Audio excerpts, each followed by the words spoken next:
the innocent man. The small town of Ravenshire had always been a peaceful place, where everyone knew each other, and secrets were few. That was until the fateful night when Thomas Grayson was arrested for a crime he didn't commit.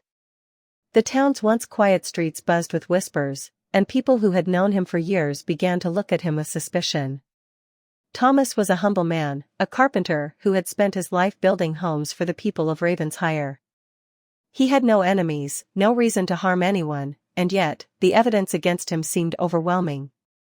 A wallet with his initials was found at the crime scene, and a witness claimed to have seen him near the area that night. Despite his pleas of innocence, the town quickly turned against him. His only support came from his childhood friend, Emily, a journalist who refused to believe the accusations. She knew Thomas better than anyone and was determined to prove his innocence. While the town's authorities moved forward with their case, Emily began her own investigation. She retraced Thomas's steps on the night of the crime, speaking to those who had seen him.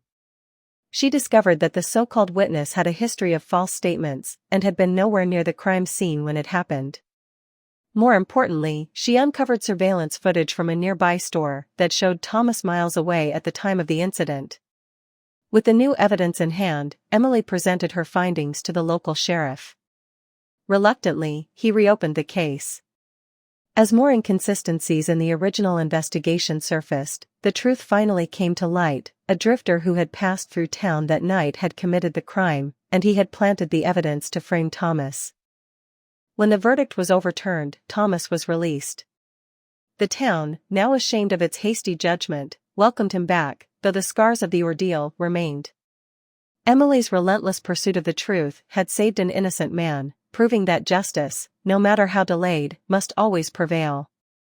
As Thomas resumed his quiet life as a carpenter, he carried with him a newfound understanding of the fragility of trust and the power of a single voice willing to stand up for what is right.